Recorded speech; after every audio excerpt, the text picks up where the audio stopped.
Պուրիտանները, ամենօրյա ընթերցանություն, Ռիչարդ Բաքստեր, օր հունվարի 26։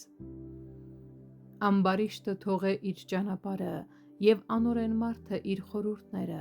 և դառնա Տիրոջը, և նա կողորմե նրան, և մեր Աստծուն, որովհետև նա շատ ներող է։ Եսայի 55-րդ գլուխ 7-րդ խոսք։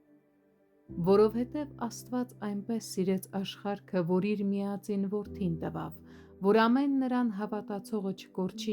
այլ հավիտենական կյանք ունենա։ Հովհաննես 3-րդ գլուխ 16-րդ խոսք։ Աստծո սերն է այս շնորհքի աղբյուրը, և Աստծո որդու արյունն է այն թանկ գնով ձեռք բերել։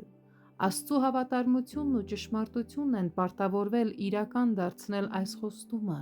հրաշքներն են հաստատել դրա ճշմարտությունը,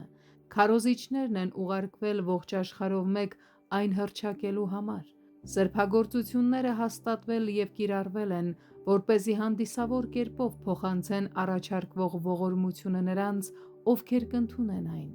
և Սուրբ Հոգին է բացում սրտերը այն ընդունելու համար, և ինքն էլ դրա լիարժեք ստացման երաշխիքն է։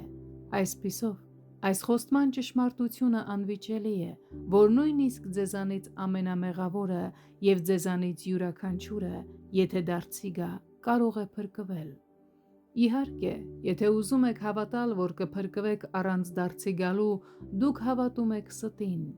և եթե ես սա քարոզեի ձեզ, ես խաբեություն կքարոզեի, դա հավատք չէր լինի Աստծո հանդեպ, այլ հավատք սատանայի և ձեր սեփական խաբեբասրտերի հանդեպ։ Աստված ունի կյանքի իր խոստումը, իսկ սատանան կյանքի իր խոստումը։ Աստծո խոստումն է՝ դարձի եկեք և ապրեք, իսկ սատանայի խոստումն է՝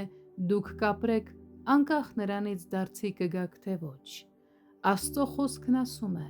«Եթե դարձի չգաք և չլինեք երեխաների նման, չեք մտնի երկնքի արքայությունը»։ Մատթեոս 18-րդ գլուխ 3-րդ խոսք։